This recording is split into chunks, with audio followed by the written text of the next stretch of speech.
The Adventures of Huckleberry Finn by Mark Twain. Chapter 5. I had shut the door too. Then I turned around and there he was. I used to be scared of him all the time, he tanned me so much. I reckoned I was scared now too, but in a minute I see I was mistaken. That is, after the first jolt, as you may say, when my breath sorter hitched, he being so unexpected. But right away after I see I warn't scared of him worth bothering about. He was most 50, and he looked it. His hair was long and tangled and greasy, and hung down, and you could see his eyes shining through like he was behind vines. It was all black, no gray. So was his long, mixed-up whiskers. There warn't no color in his face where his face showed. It was white, not like another man's white, but a white to make a body sick, a white to make a body's flesh crawl, a tree-toad white, a fish-belly white. As for his clothes, just rags, that was all. He had one ankle resting on the other knee. The boot on that foot was busted, and two of his toes stuck through, and he worked them now and then. His hat was laying on the floor, an old black slouch with the top caved in like a lid. I stood a-looking at him. He sat there a-looking at me, with his chair tilted back a little. I set the candle down. I noticed the window was up, so he had clumb in by the shed. He kept a-looking me all over. By and by he says, "Starchy clothes, very. You think you're a good deal of a big bug, don't you?" "Maybe I am, maybe I ain't," I says.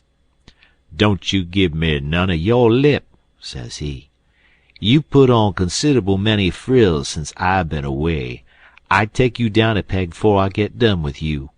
You're educated, too, they say. Can read and write. You think you're better'n your father now, don't you, because he can't? I'll take it out of you. Who told you you might meddle with such highfalutin foolishness, hey? Who told you you could?" "The widder. She told me." "The widder, hey? And who told the widder she could put in her shovel 'bout a thing that ain't none of her business?" "Nobody never told her." "Well, I'll learn her how to meddle. And looky here, you drop that school, you hear? I'll learn people to bring up a boy to put on airs over his own father, and let on to be better'n what he is. You lemme catch you foolin' round that school again, you hear? Your mother couldn't read, she couldn't write nuther, 'fore she died. None of the family couldn't before they died. I can't, and here you're a-swellin' yourself up like this. I ain't the man to stand it. You hear? Say, let me hear you read." I took up a book and begun something about General Washington and the wars. When I'd read about half a minute, he fetched the book a whack with his hand and knocked it across the house. He says, "It's so. You can do it. I had my doubts when you told me. Now looky here. You stop that putting on frills. I won't have it. I'll lay for you, my smarty, and if I catch you about that school, I'll tan you good. First you know you'll get religion, too. I never seen such a son." He took up a little blue and yaller picture of some cows and a boy, and says, "What's this?"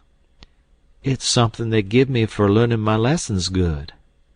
He tore it up and says, "I'll give you something better. I'll give you a cowhide." He set there a-mumbling and a-growling a minute, and then he says, "Ain't you a sweet-scented dandy, though? A bed, and bedclothes, and a looking-glass, and a piece of carpet on the floor, and your own father got to sleep with the hogs in the tan-yard. I never see such a son. I bet I'll take some of these frills out of you before I've done with you. Why, there ain't no end to your airs. They say you're rich. Hey, how's that?" "They lie, that's how." "Looky here, mind how you talk to me. I'm a-standin' about all I can stand now, so don't gimme no sass. I've been in town 2 days, and I ain't heard nothin' but about you bein' rich. I heard about it away down the river, too. That's why I come. You git me that money tomorrow. I want it." "I hain't got no money." "It's a lie. Judge Thatcher's got it. You git it. I want it." "I hain't got no money, I tell you. You ask Judge Thatcher. He'd tell you the same." "All right. I'll ask him, and I'll make him pungle, too, or I'll know the reason why. Say, how much you got in your pocket? I want it."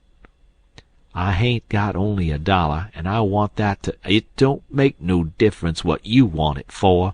You just shell it out." He took it and bit it to see if it was good, and then he said he was going downtown to get some whiskey. Said he hadn't had a drink all day. When he had got out on the shed he put his head in again and cussed me for putting on frills and trying to be better than him. And when I reckoned he was gone, he come back and put his head in again, and told me to mind about that school, because he was going to lay for me and lick me if I didn't drop that. Next day he was drunk, and he went to Judge Thatcher's and bully-ragged him, and tried to make him give up the money, but he couldn't, and then he swore he'd make the law force him. The judge and the widow went to law to get the court to take me away from him and let one of them be my guardian, but it was a new judge that had just come, and he didn't know the old man, so he said courts mustn't interfere and separate families if they could help it. Said he'd druther not take a child away from its father. So Judge Thatcher and the widow had to quit on the business. That pleased the old man till he couldn't rest. He said he'd cowhide me till I was black and blue if I didn't raise some money for him. I borrowed $3 from Judge Thatcher, and Pap took it and got drunk, and went a-blowing around and cussing and whooping and carrying on, and he kept it up all over town with a tin pan till most midnight. Then they jailed him, and next day they had him before court, and jailed him again for a week. But he said he was satisfied, said he was boss of his son, and he'd make it warm for him. When he got out, the new judge said he was a-going to make a man of him. So he took him to his own house, and dressed him up clean and nice, and had him to breakfast and dinner and supper with the family, and was just old pie to him, so to speak. And after supper he talked to him about temperance and such things till the old man cried, and said he'd been a fool, and fooled away his life, but now he was a-going to turn over a new leaf and be a man nobody wouldn't be ashamed of, and he hoped the judge would help him and not look down on him.